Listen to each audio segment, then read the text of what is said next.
வணக்கம் ஃப்ரெண்ட்ஸ். பாண்டியன் ஸ்டோரில் இன்னைய எபிசோடில் என்ன நடக்க போகுதுன்னு ஒரு நட பார்த்துட்டு வரலாம் வாங்க. கோமதி, ராஜி, மீனா 3 பேரும் ஆட்டோவில் இடிச்சு பிடிச்சி நசுக்கிக்கிட்டு உட்காந்து போறாங்க. ஒரே சோக மியூசிக் தான் பின்னாடி. ராஜி ஒரு மாதிரி பதட்டமா இருக்க, மீனா கூலா இருக்காங்க. கோமதிக்கு விருப்பமும் இல்ல வெறுப்பும் இல்லைன்னு உட்கார்ந்து இருக்காங்க. வாய் ஓயாம பேசிக்கிட்டே இருப்பீங்க நீங்க எப்போதுமே, இப்ப ஏன் இவ்வளவு அமைதியா இருக்கீங்க அப்படின்னு மீனா கேட்க, ஏண்டி என்னடி பேச சொல்ற? எதுவும் பேசுற மனநிலையிலேயே நான் இல்லைங்கிறாங்க கோமதி. டாக்டரை பார்த்தல்ல, கையோட வீட்டில் வந்து சொல்லி இருக்கணும்ல அப்படின்னு கோமதி கேட்க, ஏன் சொல்லலைன்னு தான் நேத்து பூரா விளக்கம் கொடுத்தேனேங்கிறாங்க மீனா. எவ்வளவு பெரிய விஷயம், இத்தனை நாள் வீட்டுக்கு தெரியாம இருந்திருக்கேடி அப்படின்னு கோமதி ஆத்தாமையோட கேட்க, மயிலக்கா யார்கிட்டையும் சொல்லக்கூடாதுன்னு சொன்னாங்க. அதை மீறியும் அதை உங்ககிட்ட சொல்லணுங்கிறதுக்காக தான் உங்களை நான் கோவிலுக்கே கூட்டிட்டு வந்தேன். மயிலக்கா வாயாலேயே சொன்னா நீங்க சந்தோஷப்படுவீங்கன்னு நினைச்சேன் அப்படின்னு மீனா சொல்ல, கோமதி ஐயோன்னு அழுத்துக்கிறாங்க. அவங்க அம்மா வந்து எல்லாத்தையும் கெடுத்து வச்சுட்டாங்க. அவங்கள பார்க்க கூட்டிட்டு போனதுக்கே நீங்க என்கிட்ட அம்புட்டு கோவிச்சுக்கிட்டீங்க. ஆனாலும் பல தடவை இந்த விஷயத்த நான் உங்ககிட்ட சொல்லணும்னு முயற்சி பண்ணினேன் அத்தை, முடியலையே, என்ன பண்றது அப்படின்னு மீனா பரிதாபமா கேட்க, எதையெல்லாமோ சொல்ற, இதை உன்னால சொல்ல முடியலையாடி? நீ நினைச்சா சொல்லி இருந்திருக்கலாம் அப்படின்னு கோமதி முகத்தை வெடுக்குன்னு திருப்பிக்கிறாங்க. எப்படி அப்படின்னு மீனா கேட்க, ஆமா, அவ பேரை எடுத்தாலே கோவப்பட்டேன், சண்டை போட்டேன். நீ அதையெல்லாம் மீறி அவ மாசமா இருக்க விஷயத்த என்கிட்ட சொல்லி இருக்கலாம்ல அப்படின்னு கோமதி சொல்ல, நீங்க என்ன பேசவே விடாதீங்க, ஆனா கடைசியில எல்லா பழியையும் தூக்கி என் மேலேயே போடுங்க. எல்லார்கிட்டையும் திட்டு வாங்கணுங்கிறதுக்காகவே தான் எங்க அம்மா என்ன பெத்து போட்டிருக்காங்க பாருங்க அப்படின்னு மீனா ஒரு பக்கம் முகத்தை திருப்பிக்க, சரி சரி விடுங்க, எதுக்கு நடந்து முடிஞ்ச கதையெல்லாம் பேசிக்கிட்டு, அதான் விஷயம் தெரிஞ்சிருச்சுல்ல அப்படிங்கிறாங்க ராஜி. ஏய், விஷயம் தெரிஞ்சிருச்சு, ஆனா இன்னும் குழப்பம் தெரியலையேடி. ஷோ, என்ன முடிவெடுக்கிறது ஏது முடிவெடுக்கிறதுன்னு ஒண்ணுமே புரிய மாட்டேங்குது. அவர்கிட்ட கேட்கலான்னு பார்த்தா அவர் எனக்கு மேல பெரிய பெரிய குழப்பத்துல இருக்காரு. ஷோ அப்படின்னு கோமதி அழுத்துக்க, இதுக்கெல்லாம் நான் ஒன்றும் பண்ண முடியாதுடா சாமி, ஏற்கனவே நான் பட்டதெல்லாம் போதுன்ற மாதிரி பாக்குறாங்க மீனா. இப்ப என்ன தாண்டி முடிவெடுக்கிறது சொல்லுங்கிறாங்க கோமதி. ராஜிக்கு அதிர்ச்சி ஆயிடுது, என்ன நம்ம கிட்ட போய் கேக்குறாங்கன்னு பாக்குறவங்க, அத்தை என்ன கேட்டா எனக்கு என்ன தெரியுன்றாங்க. அத்தை நமக்கு ஒரு குழப்பமும் வேணாம், மாமா சொன்ன மாதிரியே போவோம், பாப்போம், வந்துருவோம் அப்படின்னு மீனா சொல்ல, என்னடி நம்ம வீட்டு வாரிச சுமந்துகிட்டு இருக்கா, அவளை விருந்தாளி மாதிரி போய் பார்த்துட்டு வரலாங்கிறீங்கிறாங்க கோமதி. வேற வழி இல்லையே அத்தை அப்படின்னு மீனா சொல்ல, முதல் கோணல் முற்றிலும் கோணல்ங்கிற மாதிரி ஆகி போச்சு.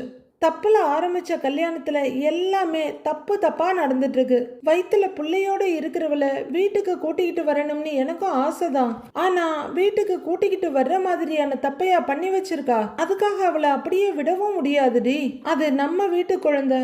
ஐயோ, அதை பத்தி யோசிச்சு யோசிச்சு ராத்திரி தூக்கமே போச்சு அப்படின்னு கோமதி சொல்ல, அத்தை சில விஷயத்தெல்லாம் ரொம்ப யோசிக்க கூடாது, நடக்கிறது நடக்கட்டும்னு அமைதியா அப்படியே அவங்க போக்கிலேயே விட்டுடணும் அப்படின்னு மீனா சொல்ல, ஏய் இப்படி பேசுறதெல்லாம் நல்லா தாண்டி இருக்கும், ஆனா நடைமுறைக்கு சாத்தியமா என்னன்னு கேக்குறாங்க கோமதி. நம்ம வீட்டு வாரிசு, நம்ம பையனோட வாழ்க்கை எல்லாத்தையுமே யோசிக்கணும்ல அப்படின்னு கோமதி புலம்ப, அதுல இருக்க சிக்கல்கள் 2 பேருக்குமே புரியுது. ஆனாலும் என்ன பண்றதுன்னு அமைதியா உட்கார்ந்து இருக்காங்க. ஊர்ல எத்தனையோ குடும்பங்கள் இருக்கு, அவங்கெல்லாம் சந்தோஷமா தான் வாழறாங்க. அவங்களுக்கெல்லாம் வராத விசித்திரமான பிரச்சனை எல்லாம் நமக்கு தான் வருது. ஐயோ அப்படின்னு புலம்புற கோமதி திடீர்னு மீனா கிட்ட திரும்பி, ஏமா நாம வர்றோன்னு மயிலுக்கிட்ட சொல்லிட்டியா அப்படின்னு கேக்குறாங்க. சொல்லிட்டேன் அத்தை அப்படின்னு மீனா சொல்ல, ஆட்டோ போயிட்டு இருக்கு. அம்மா தெய்வங்களா, உங்க பேச்ச கேட்கறதுக்கு ஓடுற ஆட்டோவை பாக்குறதே பரவாயில்லன்னு கூட இருக்கு எங்களுக்கு. இங்க மயிலு ஒரே டென்ஷனோட அவங்க வீட்டுல இந்த பக்கம் நடந்துட்டு இருக்காங்க. சுடர் ஹால் திட்டுல உட்கார்ந்து இருக்காங்க. வெளியே ஆட்டோ வந்து நிக்க மயிலு வேகமா போக சுடர் எழுந்து நிக்கிறாங்க. கோமதி தான் முதல்ல இறங்குறாங்க. கையில ஒரு ஃப்ரூட்ஸ் எல்லாம் இருக்கிற சின்ன பேக் இருக்குது. அதுக்கடுத்து ராஜி அவங்களோட ஹேண்ட் பேக்கோட இறங்க, அடுத்து மீனா ஒரு கட்டப்பையோட இறங்குறாங்க. இறங்குற கோமதி மயிலு பார்க்க, மயிலும் கோமதியை தான் பார்த்துட்டு இருக்காங்க. மயிலுக்கு வாங்கன்னு சொல்ல கூட முடியல, ஒரு மாதிரி சங்கடமா அதிர்ச்சியமா நின்னுட்டு இருக்காங்க. கோமதிய மயிலையே பார்த்துட்டு இருக்க, 2 பேருமே பேசட்டும், நம்ம அமைதியா நிக்கலான்னு ராஜியும் மீனாவும் நிக்கிறாங்க. கொஞ்ச நேரம் கழிச்சு மயிலு, உள்ள வாங்க அப்படின்னு கூப்பிட, கோமதியும் கொஞ்சம் கூட சிரிப்போ எதுவுமே உணர்ச்சியோ இல்லாம, சரின்னு தலையை மட்டும் ஆட்டுறாங்க. வெளியே சத்தம் கேட்டு பாக்கியம் ஒரு பக்கத்துல இருந்தும் மாணிக்கம் இன்னொரு பக்கத்துல இருந்தும் அங்க வர்றாங்க. இப்ப 3 பேரும் ஹால்ல நின்னுட்டு இருக்காங்க. மறுபடியும் வாங்கன்னு சொல்லிட்டு மயிலு உள்ளர வர கோமதி, மீனா, ராஜி 3 பேரும் வர்றாங்க. எல்லாரும் உள்ளர வந்து நிக்க கோமதி ரொம்ப தயக்கத்தோட பாக்கியத்தை பார்க்க பாக்கியம் ரொம்பவே ஆட்டிடியூட்டோட ஒரு பார்வை பார்த்துட்டு அப்படியே முகத்தை திருப்பிக்க மாணிக்கமும் நாங்கெல்லாம் ராஜ பரம்பரையாக்கும், எங்களை தேடி நீங்க தான் வரணுன்ற மாதிரி ஒரு திமிர் பார்வையோட பாக்குறாரு. அம்மாவும் அப்பாவும் பேசுவாங்கன்னு எதிர்பார்த்த சுடர் அவங்க பேசலன்னதும் அத்தை அத்தை வாங்க வந்து உட்காருங்க, வாங்கக்கா உட்காருங்கன்னு மீனாவை ராஜியும் கூப்பிடுறாங்க சுடர். மயிலும் வாங்கன்னு சொல்லிட்டு திரும்ப வாங்கத்த உட்காருங்க அப்படின்னு சுடர் அவங்கள சோஃபா கிட்ட கூட்டிட்டு போறாங்க. வாங்கக்கா உட்காருங்க அப்படின்னு சொல்ல கோமதியும் ராஜியும் சோஃபால ஒரு பக்கம் நிக்க மீனா ஒரு சோஃபால படக்குன்னு உட்காந்துக்கிறாங்க. இருங்க நான் போய் தண்ணி எடுத்துட்டு வரேன் அப்படின்னு சுடர் அங்கேருந்து போயிடுறாங்க. மயில் ஒரே பயமும் படபடப்புமா நின்றுட்டு இருக்கு. அவங்க அம்மா ரொம்பவே திமிரோட ஒரு தூணுக்கு முட்டு கொடுத்துட்டு வந்து நின்றுட்டு இருக்காங்க. பக்கத்திலேயே மாணிக்கமும் வந்து நிக்கிறாரு. கோமதிக்கு ரொம்ப அன்னீசியா இருக்கு. ராஜியை ரொம்ப சங்கடத்தோட பார்த்துட்டு உட்கார்ந்துருக்க மீனா ஐயோ இதுங்க எதுவும் பிரச்சனை பண்ணாம இருக்கணுமே அப்படின்ற கலக்கத்தோட உட்கார்ந்து இருக்காங்க. சுடர் கொண்டு வந்து தண்ணி குடுக்குறாங்க. அத்தை இந்தாங்க குடிங்க அப்படின்னு நீட்ட இல்லம்மா வேணான்றாங்க கோமதி. இந்தாங்க அக்கான்னு ராஜி கிட்ட கொடுக்க ராஜி வாங்கி குடிக்கிறாங்க. குடிச்சு முடிச்சுட்டு அக்கா அப்படின்னு செம்ப நீட்ட மீனா வாங்கிக்கிறாங்க. கையில ஒரே டென்ஷனோட வயித்துல இருக்க படபடப்புக்காக வயிற்ற லைட்டா நீவிட்டு இருக்க கோமதி கொஞ்சம் கண்ணீரோட பாக்குறாங்க. ஆனாலும் கண்ண நேரத்துல அதை சமாளிச்சுக்கிட்டு ராஜி அதெல்லாம் குடுமான்றாங்க. சரிங்க அத்தை அப்படின்னு எழுந்திருக்கிற ராஜி ஒரு பெரிய கேரி பேக் வித் ஃப்ரூட்ஸோட மயிலுக்கிட்ட அக்கா இந்தாங்க அக்கான்னு நீட்ட மயில் அதை வாங்கிக்கிறாங்க. பரவாயில்ல இங்கேயே வச்சிடலான்னு பக்கத்துல இருக்க சேர்ல வாங்கி வைக்கிறாங்க மயில். அடுத்தது மீனா எடுத்துட்டு வந்த ஷாப்பர் பேக்கையும் மயிலுக்கிட்ட கொடுத்து அக்கா இதெல்லாம் சாப்பிடுங்க அக்கா உங்களுக்கு தான் அப்படின்னு கொடுக்க மயிலும் அப்படின்னு லைட்டா தலையாட்டிட்டு வாங்கி அங்கேயே வச்சிடுறாங்க. கோமதி கனிவும் நிகழ்ச்சியுமா மயில பாத்துக்கிட்டு இருக்க அவங்க அம்மா அதே திமிர் பார்வையோட நிக்கிறாங்க. அக்கா எப்படிக்கா இருக்கீங்க அப்படின்னு ராஜு கேட்க அப்படிங்கிறாங்க மயிலு. சாப்பிட்டீங்களா அப்படின்னு ராஜு கேட்க சாப்பிட்டேங்கிறாங்க மயிலு. மாத்திரையெல்லாம் கரெக்டா டயத்துக்கு எடுத்துக்கிறீங்களா அப்படின்னு ராஜு கேட்க அப்படின்னு தலையை மட்டும் ஆட்டுறாங்க மயிலு. அவங்க அம்மா கண்ணை இடுக்கிக்கிட்டு அப்படியே குறுகுறுன்னு பார்த்துக்கிட்டே நிக்கிறாங்க. எடுத்துக்கிறேன் அப்படின்னு மயிலு கையை பிசைஞ்சுக்கிட்டு மறுபடியும் வயிற்றுல படபடப்பா இருக்கு போல இருக்கு. வயிற்று மேலேயே கையை வச்சுக்கிறாங்க. கோமதி எவ்வளவோ கண்ட்ரோல் பண்ணி பார்த்தோம் முடியாம அழ ஆரம்பிச்சிடுறாங்க. என்ன இந்த பொம்பளை பொசுக்குன்னு அழுவ ஆரம்பிச்சிட்டா அப்படின்னு பாக்கியமும் அவங்க வீட்டுக்காரரும் திகைப்போட பார்த்துட்டு இருக்காங்க. ராஜி பதறி போய் அத்தை அத்தை என்னத்த என்னாச்சு அத்தை ஏன் அழறீங்க அப்படின்னு பதறி அடிச்சு வந்து பக்கத்துல உட்கார மீனாவும் அத்தை அப்படின்ற மாதிரி கையை நீட்டிட்டு இருக்காங்க. கோமதி அழுகையோடைய மெல்ல கையை நீட்டி எம்புட்டு சந்தோஷமான விஷயம், குடும்பமே சேர்ந்து கொண்டாட வேண்டிய விஷயம் இது, ஆனா யாருக்குமே தெரியல அப்படின்னு கோமதி அழுகையோடு சொல்ல அத்தை அப்படின்னு படபடப்பா பக்கத்துல உட்காந்து முதுகுல தடவிட்டு இருக்காங்க ராஜி. மயில ஒரு மாதிரி விரக்தியோட நின்னுட்டு இருக்க அவங்க அம்மாவும் கண்கலங்க நின்னுட்டு இருக்காங்க. ஏதோ ஒரு பேச்சுல தெரிய வரணும்னு இருந்திருக்கு அப்படின்னு கோமதி சொல்ல மயிலுக்கும் அழுக வர ரெடியா இருக்கு. ஆனா முகத்தை வேற பக்கம் திருப்பிக்கிறாங்க. தொட்ட 90க்கு அழற மயில் இப்ப கொஞ்சம் ஸ்ட்ராங் ஆயிட்டாங்க. ஆனா கோமதி டக்குன்னு அழுதுடுறாங்க.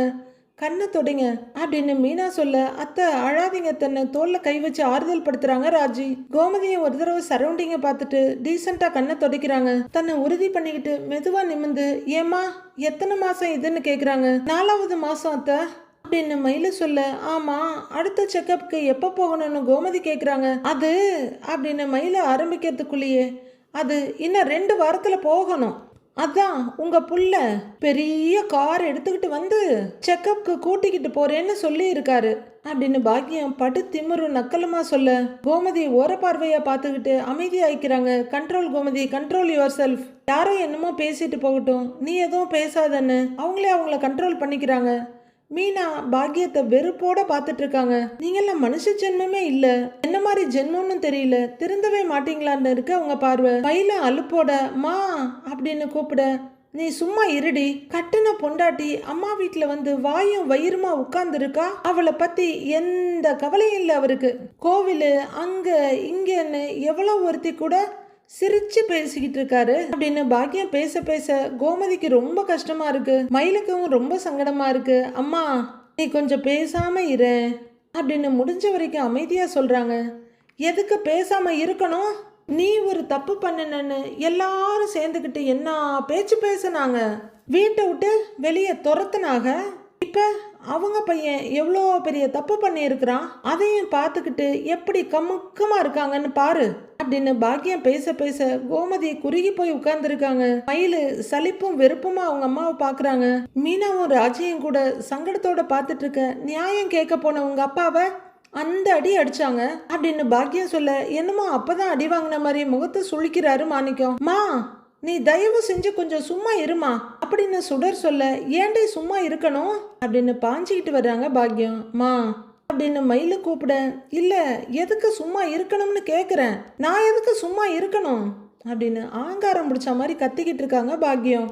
எப்படி பாக்கியத்தை அடக்கிறதுன்னு வழி தெரியாம எல்லாரும் திகைச்சு போய் தவிப்போட உட்கார்ந்துருக்காங்க. உடனே பாக்கியம் கண்ணீரும் கவலையுமா, பெத்த பொண்ணு வாழ்க்கையை இழந்துட்டு வாயும் வயிறுமா புள்ளத்தாச்சியா வீட்டுல வந்து உட்கார்ந்துட்டு இருக்கிறா, அவளை பார்க்கும்போது எனக்கு வயிறு எரியுது அப்படின்னு கோமதியை பார்த்து கத்துறாங்க அவங்க. கோமதியும் ரொம்பவே சங்கடத்தோட மயில பாக்குறாங்க. ஆனாலும் உங்க பையன் பண்றதெல்லாம் நியாயமே இல்லைங்க, அவரு என்னென்ன பண்றாருன்னு நாங்க கோர்ட்ல போய் சொன்னோம்னா அவ்வளவுதான், உங்க குடும்பத்துலதான் எல்லாருக்கும் பிரச்சனை அப்படின்னு பெரிய வெண்ணையாட்டம் பேசுறாரு மயிலோட அப்பா. மீனா டென்ஷன் ஆயிடுறாங்க. ஏங்க, அத்தை அக்காவை பார்க்க வந்திருக்காங்க, பார்க்கட்டுமே பேசட்டுமே, என்ன பண்ணணும் ஏது பண்ணணும்னு அக்காவும் அத்தையும் பேசி முடிவு பண்ணிக்கிட்டோம். நீங்க கொஞ்ச நேரம் அமைதியா தான் இருங்களேன், ஏன் சண்டை போடுற மாதிரியே பேசிக்கிட்டு இருக்கீங்கன்னு மீனா கேட்க, மாணிக்கம் முகத்தை அருவருப்பா திருப்பிக்கிறாரு. பாக்கியம் முகத்தை சுருக்கிக்கிட்டு சூனியக்காரிய மாதிரியே பார்த்துட்டு இருக்காங்க. மயிலும் தர்ம சங்கடமா நின்னுட்டு இருக்காங்க. கோமதி மெதுவா உட்கார்ந்து இருந்த இடத்த விட்டு எழுந்து வந்து மயில் பக்கத்துல நிக்கிறாங்க.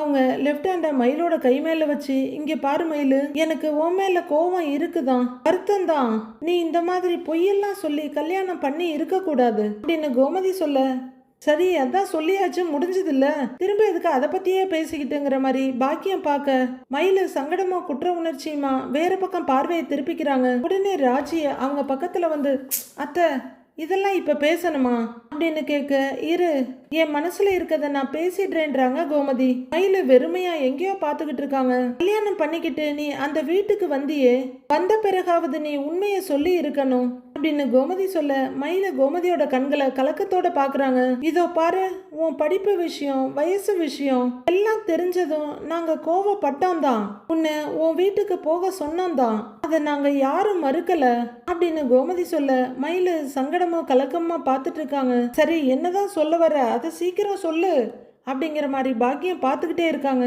ஆனா நிரந்தரமா நீ இங்கே இருக்கணும்னு நாங்க யாருமே நினைக்கவே இல்லை அப்படின்னு கோமதி சொல்லிட்டு இருக்க, அவங்க தங்கச்சி கனிவோட பார்த்துட்டு இருக்காங்க. காலம்தான் எல்லா காயத்தையும் ஆத்தம்னு நினைச்சேன், ஆனா வந்து சேர்ந்த கையோட போலீஸ் ஸ்டேஷனுக்கு போய் நின்ன, கோர்ட்டு கேஸு ஜெயிலுன்னு ஒருத்தர் முகத்தை ஒருத்தர் பார்க்க முடியாத அளவுக்கு செஞ்ச அப்படின்னு கோமதி சொல்லிட்டு இருக்க.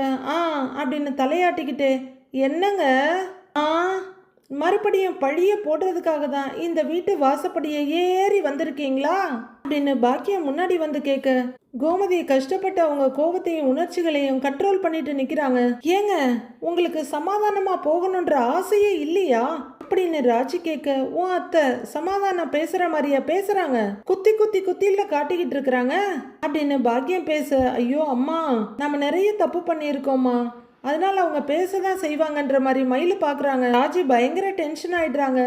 அவங்க மனசுல இருக்கிறத மயிலக்கா கிட்ட பேசுறாங்க. அது பிடிக்கலன்னா அக்கா சொல்லட்டும், நீங்க எதுவும் சொல்லாதீங்க அப்படின்னு ராஜி வெடுக்குன்னு சொல்லிட, பாக்கியம் ஐயோன்னு பார்த்துட்டு இருக்காங்க. மயிலு கலங்கி வர்ற கண்ணீரை அடக்கிக்கிட்டு, மா நீ கொஞ்சம் உள்ளர இருக்கியான்னு கேக்குறாங்க. முடியாதுடி, நான் இங்கேதான் இருப்பேன் அப்படின்னு ராட்சசி மாதிரி கத்துறாங்க பாக்கியம். அத்தை நீங்க காஃபி டீ ஏதாவது சாப்பிடுறீங்களா, நான் எடுத்துட்டு வரட்டுமான்னு சுடர் ஓடி வந்து கேக்குறாங்க. இல்ல இல்ல அதெல்லாம் ஒண்ணும் வேண்டாம் அப்படின்ற கோமதி, இதோ பாரு மயிலு, உன் நிலைமை என்னன்னு எனக்கு புரியுது, நீ வேலைக்கெல்லாம் போறேன்னு மீனா சொன்னா அப்படின்னு கோமதி சொல்ல, என்ன மீனா எல்லாத்தையுமே வா சொல்லுவேன்ற மாதிரி மயிலு பாக்குறாங்க. ஏன் வேலைக்கு போக கூடாதுன்னு சொல்ல போறீங்களா, புருஷன்காரன் கைவிட்ட பொண்ணு வேற என்ன பண்ணுவா அப்படின்னு பாக்கியம் வரிஞ்சு கட்டிட்டு வர, மா நீ கொஞ்சம் பேசாம இருன்னு சொன்னேன் அப்படின்னு கொஞ்சம் கோவத்தோடயே சொல்லிடுறாங்க மயிலு. இதோ பாருமா, நாங்க அம்மோன்னெல்லாம் விட்டுற மாட்டோம் அப்படின்னு கோமதி சொல்லிட்டு இருக்கும் போதே, அதான் விட்டுட்டீங்களே, உங்க மகன் என் மகளை பார்த்து என்ன வார்த்தை சொல்லி இருக்காரு தெரியுமா அப்படின்னு கோமதியை பேச விடாம அவங்கள கேவலப்படுத்துறதுலயும் வாயை அடைக்கிறதுலயுமே குறியா இருக்காங்க பாக்கியம். மா சத்தியமா என்னால உன் கூட முடியலமான்ற மாதிரி மயிலு பாக்குறாங்க. ஏற்கனவே என் வாழ்க்கையை கெடுத்து குட்டிச்சவராக்கி கும்மி அடிச்சுட்ட, இன்னும் என்னென்ன பண்ண காத்திருக்கேன்னு மயிலு பார்க்க பயத்துல சந்தோஷமா புள்ளையோட அவர்கிட்ட போய் சொன்ன போனவள என்னெல்லாம் பேசியிருக்காரு தெரியுமா அப்படின்னு பாக்கியம் ரெடிமேடா கண்ணீரை விட அந்த பேச்சு இப்பவும் மயிலோட மனசுக்குள்ள வந்து முகம் இறுகிக்கிட்டு இருக்கு. கோமதி ரொம்பவே சங்கடமா நின்னுட்டு இருக்கு.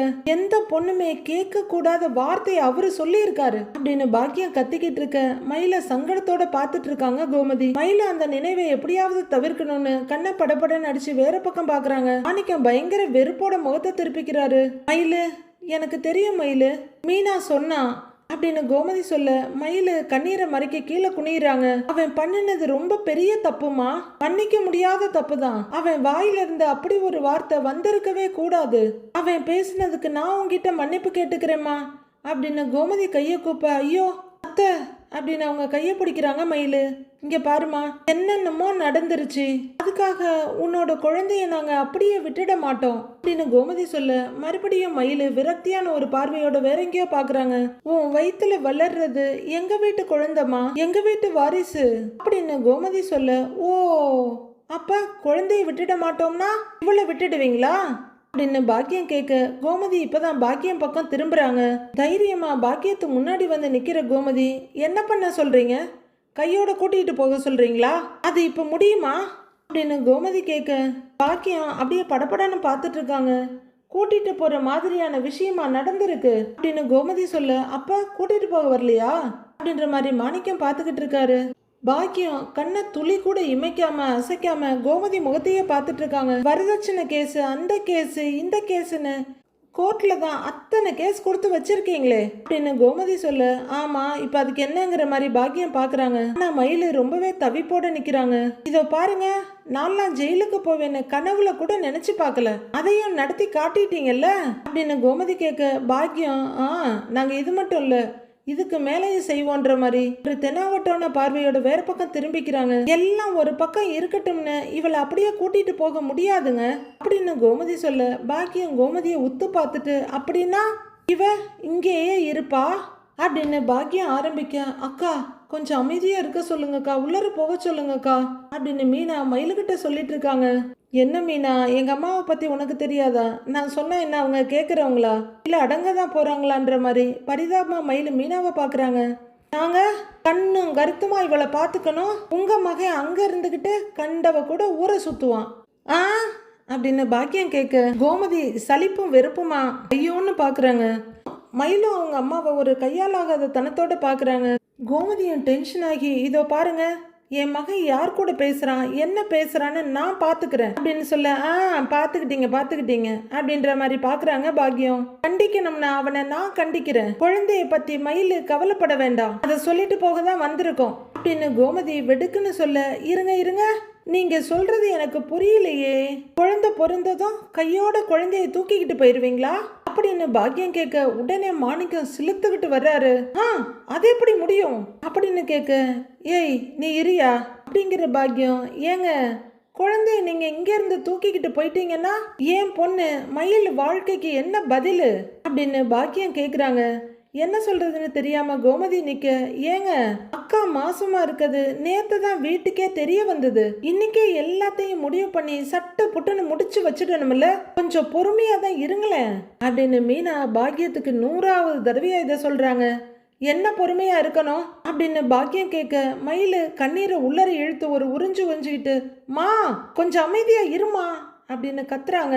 உடனே பாக்கியம் அதை விட அதிகமா குரலை ஒசத்தி, நீ கொஞ்சம் அமைதியாரு, வாயை மூடு மயிலு, நான் பேசிக்கிறேன் அப்படின்னு அவங்க அம்மா கத்த மயிலு தலையில அடிச்சுக்கிட்டு, வேண்டாம் நீ எதுவும் பேச வேண்டாம் அப்படின்னு சொல்ல மயிலோட அம்மாவும் அப்பாவும் திக்குன்னு பாக்குறாங்க. இவங்க என்ன பார்க்க வந்திருக்காங்க அம்பட்டு தான் அப்படின்னு மயிலு சொல்ல அப்படின்ற மாதிரி பாக்குறாங்க கோமதி. கூட்டிக்கிட்டு போறேன்னு இவங்களும் சொல்லல, கூடவே போறேன்னு நானும் சொல்லல. நீ எதுக்கு தேவையில்லாம குறுக்க குறுக்க பேசிக்கிட்டு இருக்கிற அப்படின்னு மயிலு கேட்க, உனக்காக தாண்டி பேசிக்கிட்டு இருக்கிற மயிலு, அது கூட உனக்கு புரியலையான்னு கத்துறாங்க அவங்க அம்மா. மயிலு தவிப்போட பார்க்க கோமதியை 2 பேரையும் மாறி மாறி பாக்குறாங்க. உன் குழந்தைய தூக்கிட்டு போயிடுறேன்னு சொல்றாங்கடி மயிலு அப்படின்னு பாக்கியம் சொல்ல, அப்படியெல்லாம் யாரும் சொல்லல அப்படின்னு மயிலு தெளிவா சொல்ல அதிர்ச்சியோட பாக்குறாங்க பாக்கியம். இங்க பாருங்க, அந்த அளவுக்கு ஈவு இறக்கம் இல்லாத மனுஷங்க கிடையாது நாங்க அப்படின்னு கோமதி சொல்ல, உங்களோட இறக்க குணத்தை தான் நாங்க பார்த்தோமே அப்படின்னு அதுக்கும் ஒரு வம்பிழுத்துட்டு நிக்கிறாங்க பாக்கியம். ஐயோன்னு பார்த்துட்டு இருக்காங்க ராஜியும் மீனாவும். வீட்டுக்கு வாழ வந்த மருமகளை தெருவுல இறக்கி விட்ட குடும்பம் தானே நீங்க? நியாயம் கேட்க வந்த மாமனார அடிச்சு நொறுக்குன குடும்பம் தானே அப்படின்னு பாக்கியம் பேசிக்கிட்டே போக கோமதி கோவத்தை கண்ட்ரோல் பண்ணிட்டு பல்ல கடிச்சுக்கிட்டு மயில பாக்குறாங்க.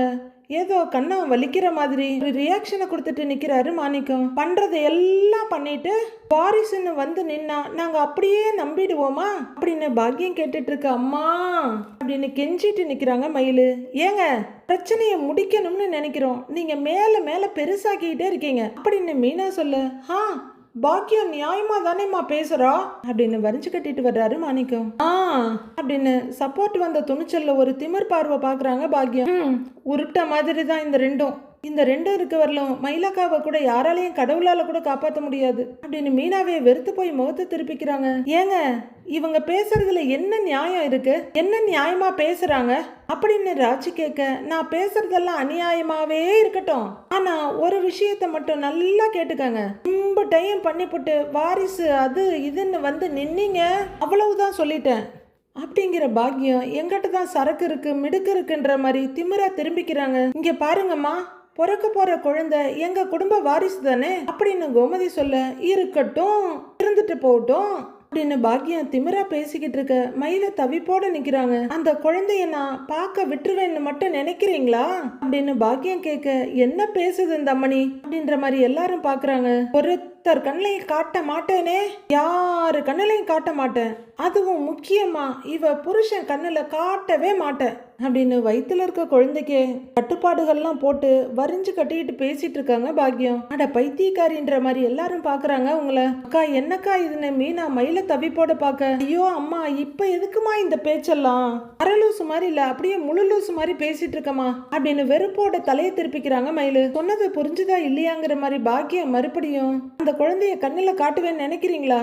யாரு கண்ணிலையும் காட்ட மாட்டேன், அதுவும் முக்கியமா இவ புருஷன் கண்ணுல காட்டவே மாட்டேனேன்னு மறுபடியும் அழுத்தி சொல்றாங்க. கோமதியும் போடின்னு விட்டுட்டு வராம, இங்க பாருங்க, பெத்த அப்பன் பிள்ளைய பார்க்க முடியாதுன்னு சொல்ல முடியுமா உங்களால அப்படின்னு கோமதி கேட்க, நான் சொல்லுவேன், பிறக்க போற குழந்தைய யாரும் பார்க்க முடியாது, கெஞ்சி கேட்டாலும் கூட பார்க்க முடியாது அப்படின்னு பாக்கியம் பயங்கரமா அலட்டிக்கிறாங்க. இங்க பாருங்க, இப்படி பேசி பேசி இப்படி பண்ணிதான் இவ வாழ்க்கையை நாசமாக்கி வச்சிருக்கீங்க, இன்னும் பண்றதுக்கு என்ன இருக்குங்க அப்படின்னு கோமதியும் கோவப்பட பாக்கியம் முறைச்சிட்டு இருக்காங்க. அத்தை, நீங்களும் பதிலுக்கு பதில் பேசிட்டு இருக்காதீங்க அத்தை, கோவப்படாதீங்க அப்படின்னு ராஜி கூப்பிட்டுட்டு இருக்காங்க. மா, நீ கொஞ்சம் உள்ளர போறியா அப்படின்னு மயிலு மறுபடியும் கேட்க, நான் போக மாட்டேன்டி, இவளை கேட்க வேண்டிய கேள்வி எல்லாம் கேட்காம நான் போகவே மாட்டேன்றாங்க பாக்கியம். அவ இவன் சொன்னதுல கோமதியும் கொஞ்சம் ரைஸ் ஆயிடுறாங்க. மாத்தி மாத்தி பேச கொஞ்சம் சண்டை ஆயிடுது. ஆமா அப்படிதான் சொல்லுவேன் பாக்கியமும்.